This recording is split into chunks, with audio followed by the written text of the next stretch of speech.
बहुत बहुत आभार, धन्यवाद। माननीय मंत्री मद्य निषेध उत्पाद एवं निबंधन विभाग श्री सुनील कुमार जी।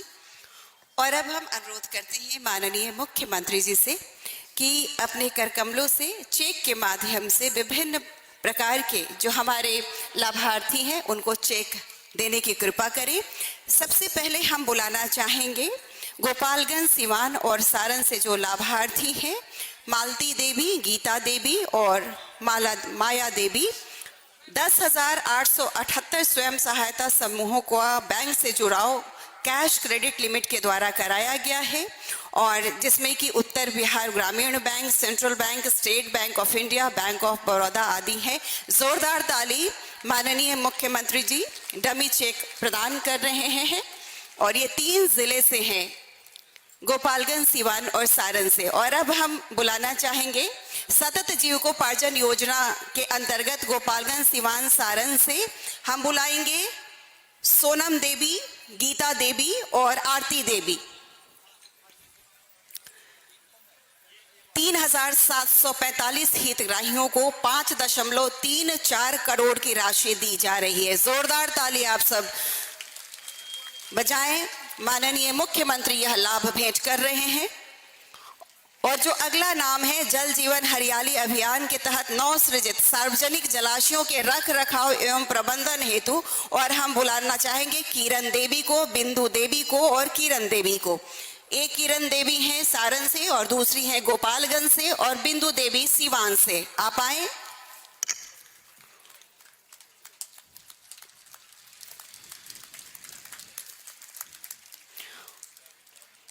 और जो अब अगला नाम है मीना देवी का। जी हाँ, हम आपको बताना चाहते हैं कि हमारे लोकप्रिय मुख्यमंत्री जी का मानना है कि राज्य निधि पर सबसे पहला हक आपदा पीड़ितों का है, और इसी क्रम में सड़क हादसे में, दुर्घटना में मृत अथवा अपंग व्यक्तियों के लिए अनुदान की योजना स्वीकृत की गई है। और इसी क्रम में सड़क दुर्घटना में मृतक के आश्रित को 5 लाख का यह चेक, जमी चेक दिया जा रहा है मीना देवी को।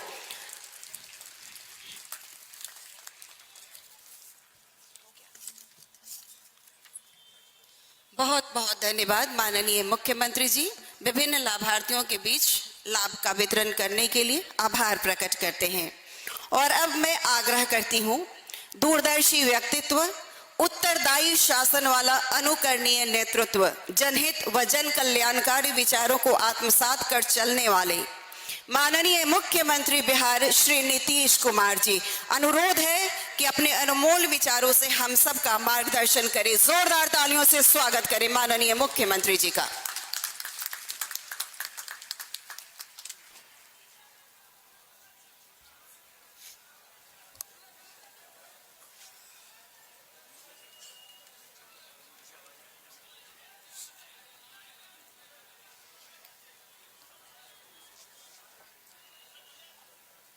समाज सुधार अभियान के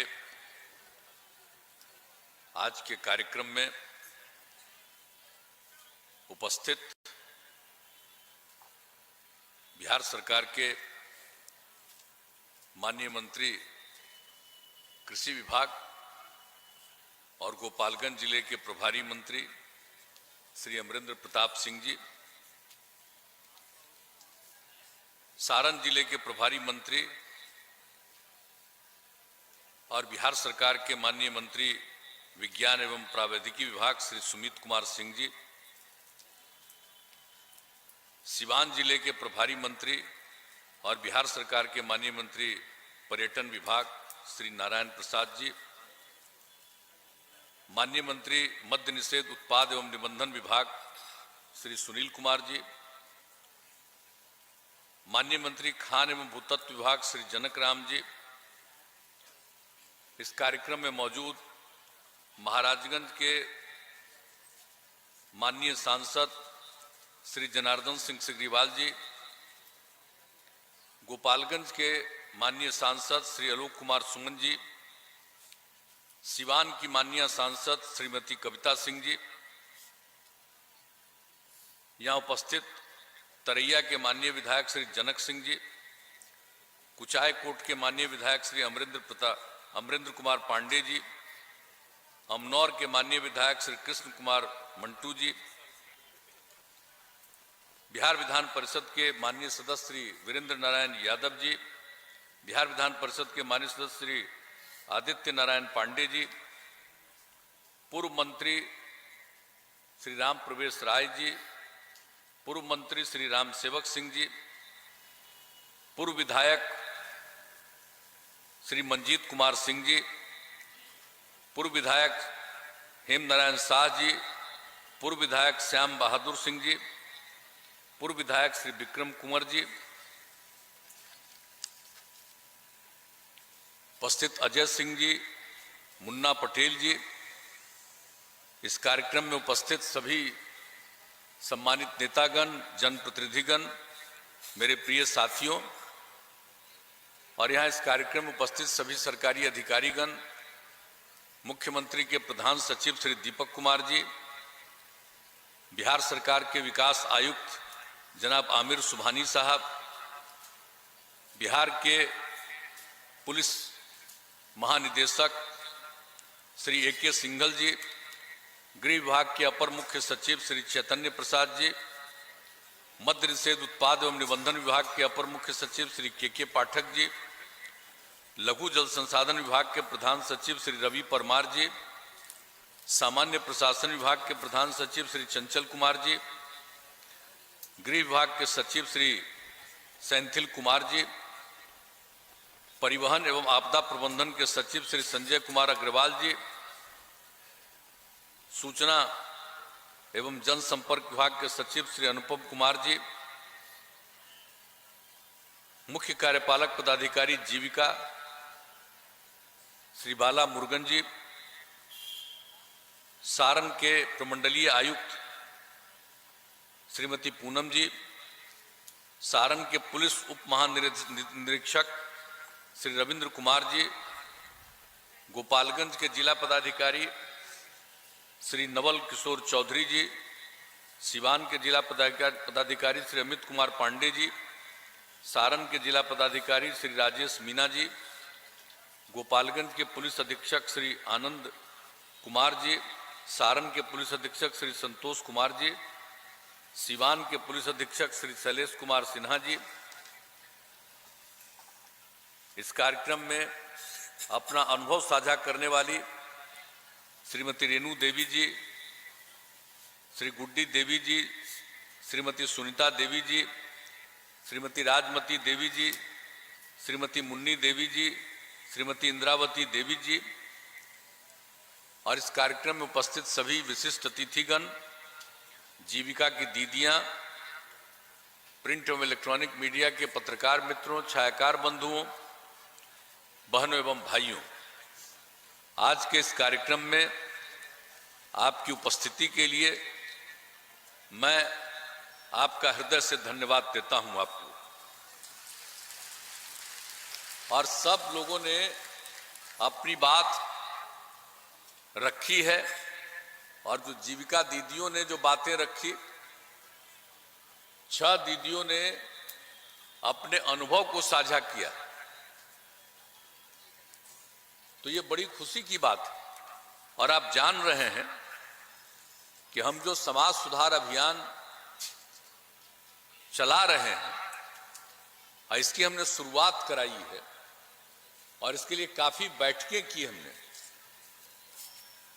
तो इसमें तो इन सारी चीजों को लेकर हम लोग चल रहे हैं, ताकि जो शराबबंदी किया गया और उसके बाद जब 1 तारीख से शुरू हुआ, और जो शहरी इलाकों में महिला हो या पुरुष हो या बच्चे हो बच्चियां हो, इन लोगों ने खूब जुलूस निकाला, और 1 अप्रैल से जो शराब की दुकानें खुलने वाली थी, उन शराब की दुकानों पर बाहर खड़ा होकर के शराब की दुकान को नहीं खोलने दिया। ये बड़ी उस समय मुझको तो भीतर से खुशी हो रही थी कि हमको लगा कि शहरी क्षेत्र में हम लोगों ने अभी पूरा नहीं चलाया है अभियान, ग्रामीण क्षेत्रों में चला है। तो शहरी क्षेत्र की ये हालत देख करके हम लोगों को बहुत अच्छा लगा, और भिन्न शहरों में ये स्थिति रही। 1 तारीख, 2 तारीख, 3 तारीख, 4 तारीख को अप्रैल में ऐसा रहा। तो 4 तारीख को शाम में हमने बैठक बुलाई, और उसी में तय किया कि अगले दिन कैबिनेट से करेंगे। 5 तारीख को कैबिनेट करके हमने शहरी इलाके में भी विदेशी शराब को बंद कर दिया। इस तरह से पूर्ण रूप से शराब बंदी 5 तारीख से ही लागू हो गया। तो आप सोच लीजिए कि जिस तरह से काम शुरू किया गया, 2015 में आप लोगों की मांग हुई और उस पर अभियान चला करके, और जब हम लोगों ने 2016 में 1 अप्रैल से लेकर के 5 अप्रैल तक पूरे बिहार में इसको लागू कर दिया, और जो माहौल बना और जिस तरह से इसको लेकर के खुशी हुई, और उसी के बाद फिर हम 16 में ही अप्रैल मई में भी हम निकले, और जिस तरह से अभी एक अभियान की बात है, उसी तरह से 9 जगहों पर हर कमिश्नरी में 1-1 मीटिंग उसी तरह से महिलाओं का किया, और सब लोगों की बात हम सुनते रहे और लोगों को कहते रहे कि जब शुरू हुआ है तो हर हालत में इसके लिए कायम रहिएगा। और उस समय क्या खुशी हुई थी, एक चीज तो हम कभी भूल ही नहीं सकते हैं। एक उसी में आप लोगों के बीच की महिला बोली, जीविका समूह की, कि देखिए मेरे पति शराब पीते थे और शाम में जब घर लौट कर आते थे तो झगड़ा करते थे, देखने में बहुत खराब लगते थे। घर में हम लोग और जो बच्चियां थी, बच्चे थे, सबको तकलीफ होती थी। लेकिन जब शराबबंदी लागू हुआ तो उन्होंने शराब पीना बंद किया, और अब जब शाम में घर आते हैं तो आते हैं और बहुत अच्छे ढंग से सब्जी खरीद करके लाते हैं, और उसके बाद आते हैं तो वो मुस्कुराते हैं और अब देखने में अच्छे लगते हैं। जब ये बात महिलाओं ने बताई तो कैसी बात है, ये भूलने वाली बात है।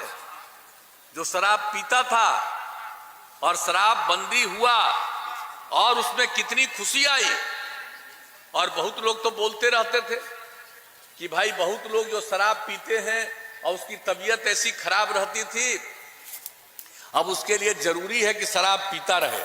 तो हमने कहा कि शराब पीने से किसी की तबीयत ठीक नहीं होती है।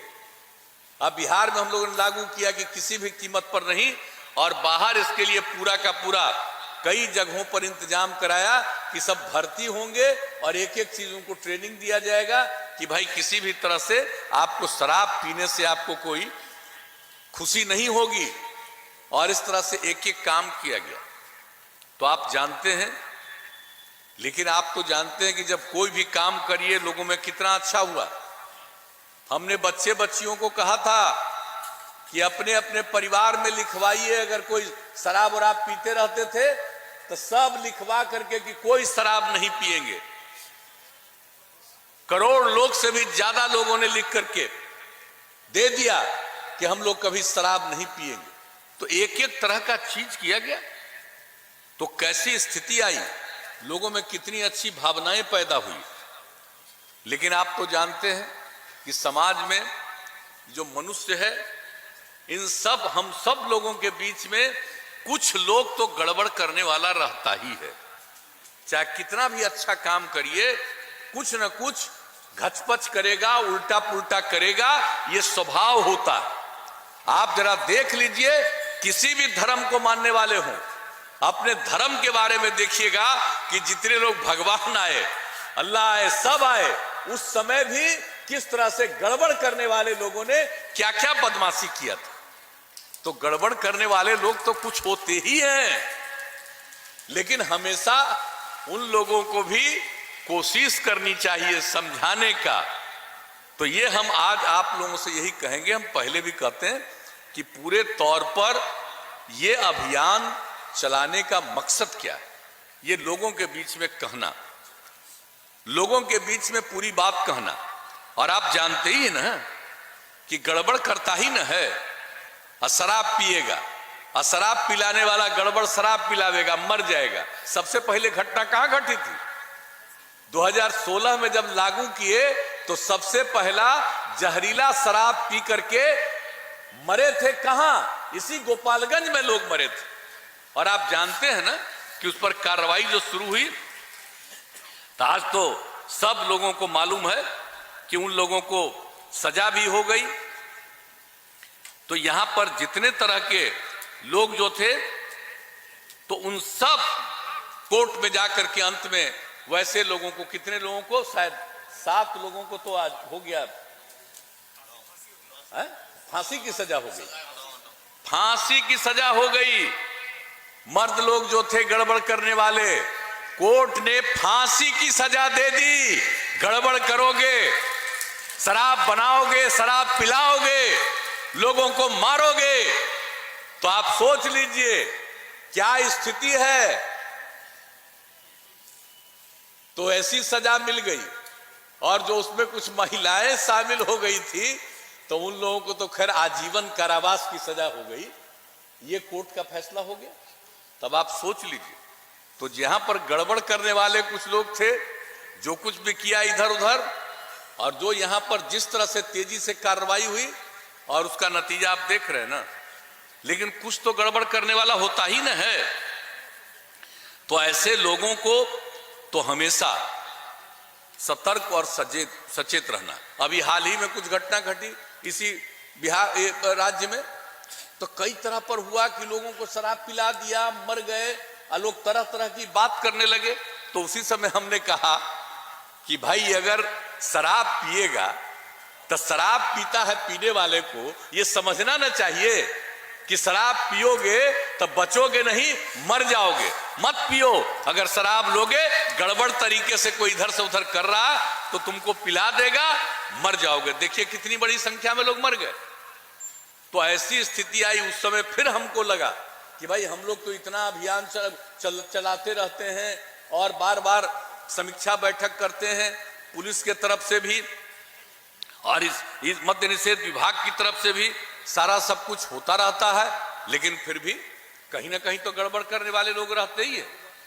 तो इसलिए एक बात हो गई कि भाई फिर सब लोगों को शराब पिला दिया, मर गए, तो हम लोगों को फिर से लोगों को सजग और सचेत करने के लिए फिर से अभियान चला देना होगा, ताकि लोगों के बीच में। इसलिए हम आप सब लोगों से आग्रह करेंगे कि एक एक चीज करिएगा। कुछ तो गड़बड़ करने वाला लोग है, तो अगर कोई गड़बड़ करने की कोशिश करे तो भाई आप बहनें बैठी हुई हैं, जीविका दीदियां, हम कहेंगे कि जरूर निरंतर और आपके उत्थान के लिए जो काम हुआ और जीविका दीदियों ने ही जो बातें कही है और किस तरह से आगे बढ़ रहे हैं, समाज को आगे बढ़ रहे हैं, न सिर्फ परिवार को बल्कि पूरे समाज को आप आगे बढ़वा रहे हैं। और महिलाएं कितना आगे बढ़ रही हैं। महिलाओं को उत्थान के लिए कौन सा काम नहीं। जीविका दीदियां हमने शुरू किया। स्वयं सहायता समूह तो बिहार में बहुत कम था, लेकिन जब काम करने का मौका बिहार के लोगों ने दिया, हमने उसी समय जाकर के देखा कि आखिरकार स्वयं सहायता समूह का काम बहुत कम है। लेकिन फिर भी हम कुछ जगह पर गए, मुजफ्फरपुर हम गए, और वहां पर जाकर के हमने देखा कि भाई खूब अच्छा काम नहीं चल रहा, फिर भी महिलाओं में कितनी जागृति है। और हम लोगों ने सोचा इसको हम और आगे बढ़ाएंगे। अब विदेश से कर्ज लेकर के, वर्ल्ड बैंक से लोन लेकर के हमने इस काम को और आगे बढ़वाया और ये तय कर दिया कि हर गांव तक हम बढ़ाएंगे। और जो इस काम को किया और उसके बाद हमने इसका नामकरण किया जीविका समूह। जीविका समूह नाम दिया और कितना अच्छा काम हुआ।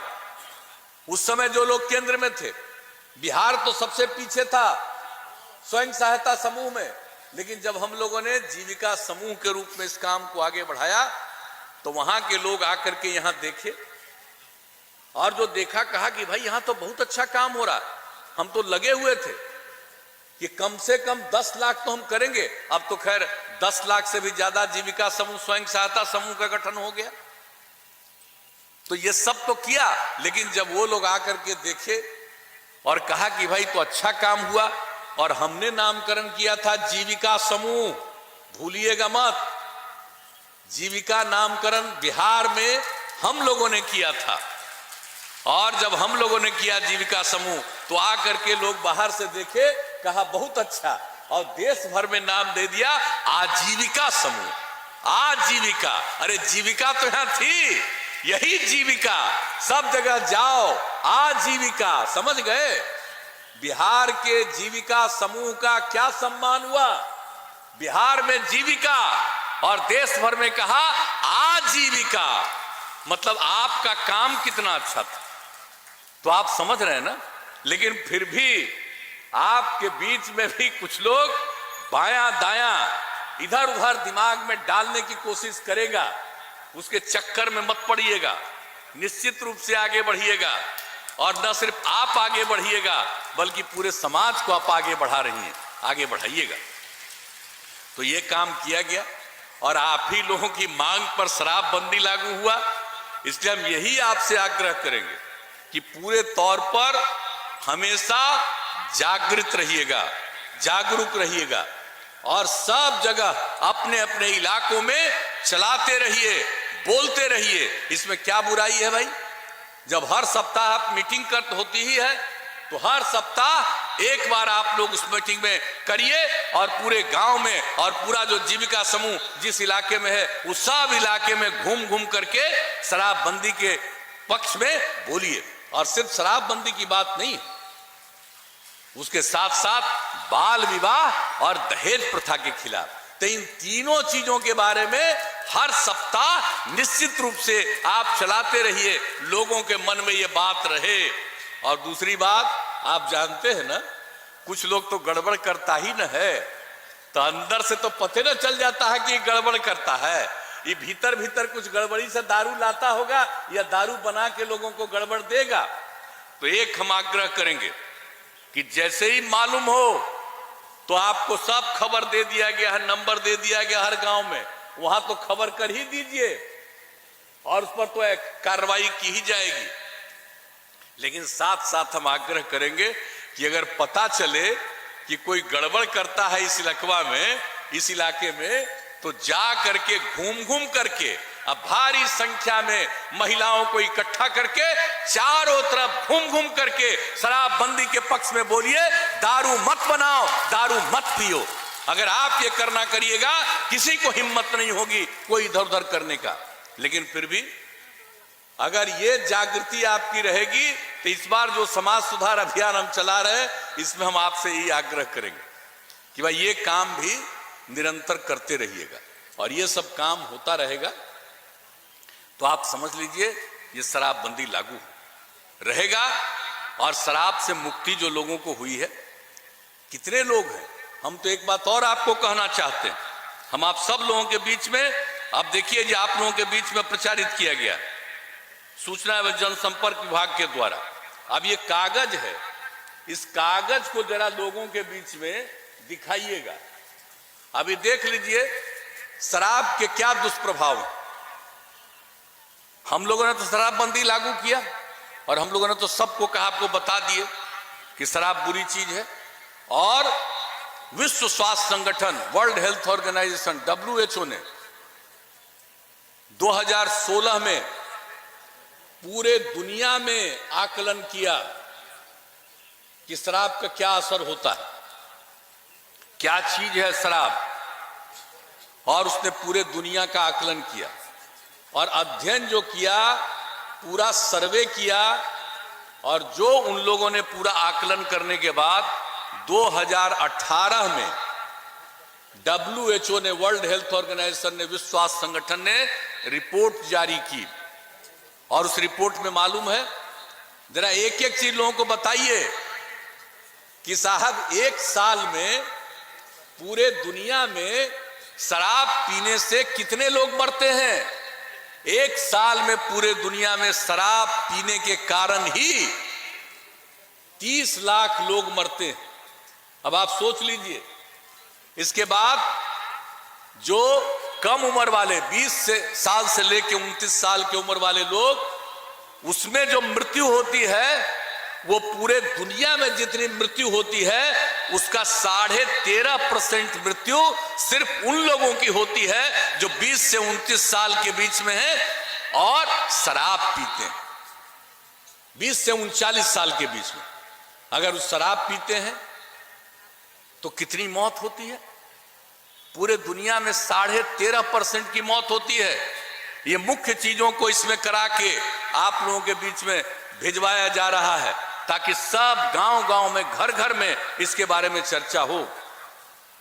और शराब के कारण जो मृत्यु होता है, कौन कौन बीमारी, टीबी, डायबिटीज, मधुमेह से होने वाले मृत्यु से अधिक जितनी मृत्यु होती है टीबी का, इन सब चीजों से मृत्यु होती है, जितनी मृत्यु इन गंभीर बीमारियों के कारण होती है, उससे ज्यादा मृत्यु शराब वाले से होती है। तो ये आप सोच लीजिए। और इसके अलावे विश्व स्वास्थ्य संगठन की रिपोर्ट के अनुसार शराब लगभग 200 बीमारियों को बढ़ाता है, 200 बीमारियों को बढ़ाता है शराब पीने से, शराब से। और कौन कौन होता है? शराब का सेवन cancer, AIDS, hepatitis, TB, liver, दिल की बीमारियों, मानसिक बीमारी, माता शिशु से संबंधित बीमारियों के साथ साथ हिंसक प्रवृत्ति को भी बढ़ाता है। और महिलाओं के साथ हिंसा में इसकी अहम भूमिका है। ये आप सोचिए, WHO का रिपोर्ट, वो तो बहुत बड़ा रिपोर्ट, हम तो उसी में से निकाल करके इन चीजों के बारे में हम बोलते रहे। लेकिन अभी हम इसमें कहा कि हम लोगों की तरफ से सरकारी तौर पर सूचना और जनसंपर्क विभाग ने इसको इसीलिए प्रकाशित किया।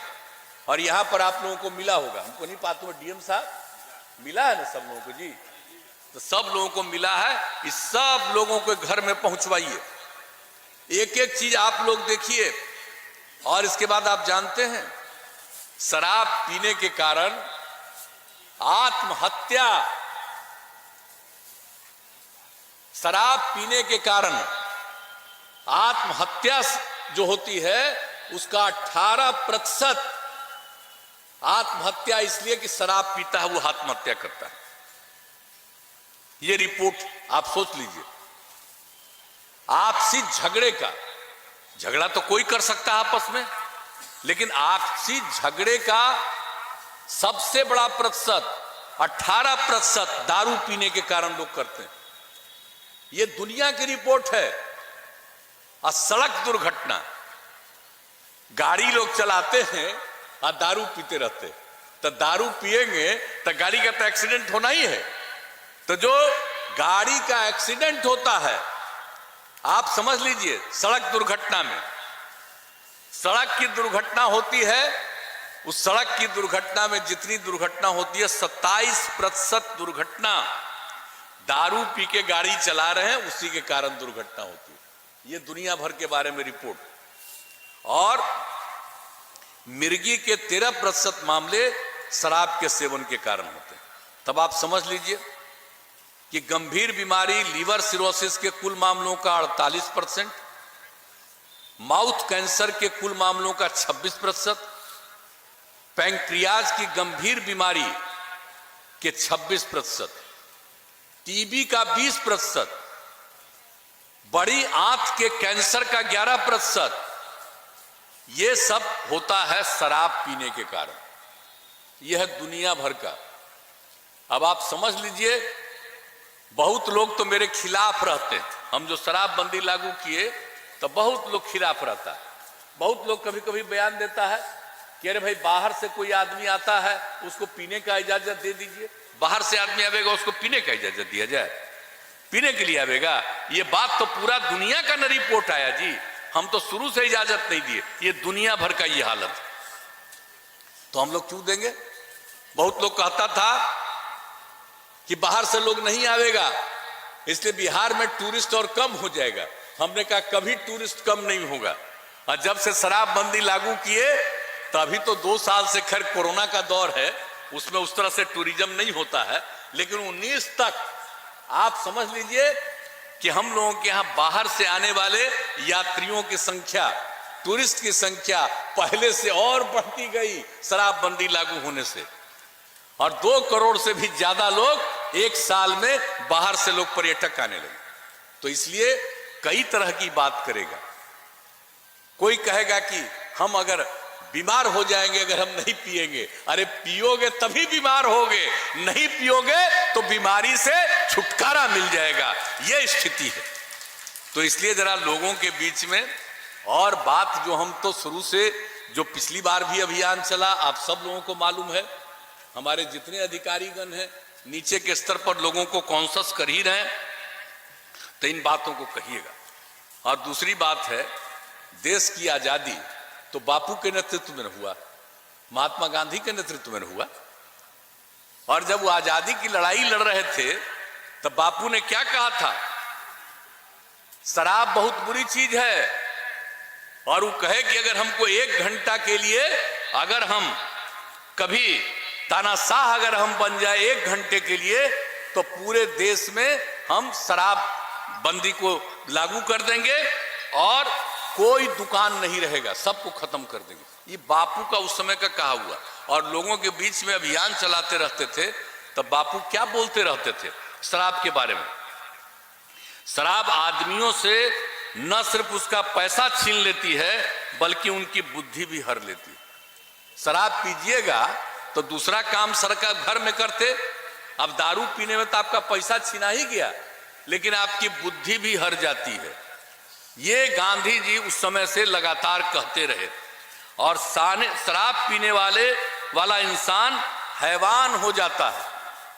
तो ये बात भी इसी में हमने लिखवा दिया है कि जो बापू का था, ये बात दोनों, एक तो बापू ने जो देश को आजाद कराया, उनकी क्या भावना थी, और दूसरी बात है जो 2016 में हम लोगों ने पुनः लागू किया, और 2016 में जो दुनिया भर में शराब के बारे में जो आकलन हुआ, और 2018 में जो WHO की रिपोर्ट आई, वर्ल्ड हेल्थ ऑर्गेनाइजेशन की, उसने जो बताया है शराब कितनी बुरी चीज है, कितना बीमारी पैदा करने वाला।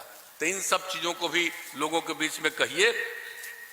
मैं समझता हूं कि इससे बहुत हद तक निश्चित रूप से लोगों को सुविधा होगी, माने बहुत फायदा होगा, ये हम लोगों को ऐसा लगता है। इसलिए हम आप सब लोगों से आग्रह करेंगे। और एक बात और, जो शराब के लिए तो अभियान चलाना ही है, शराबबंदी के लिए, लेकिन साथ साथ बाल विवाह और दहेज प्रथा, ये कम उम्र में बच्चियों की शादी हो जाएगी तो क्या होता है? जो बच्चे पैदा होते हैं वो कभी ठीक नहीं हो पाते हैं। ये सब है। तो इन सब चीजों के बारे में भी लोगों को निश्चित रूप से आप बताइए। और दहेज प्रथा तो कितनी बुरी चीज, किस तरह से महिलाओं को तबाह किया जाता है। हम तो पहले कहते ही रहे हैं, लेकिन हम तो यही कहेंगे भाई, और हमने तो इस बार कह दिया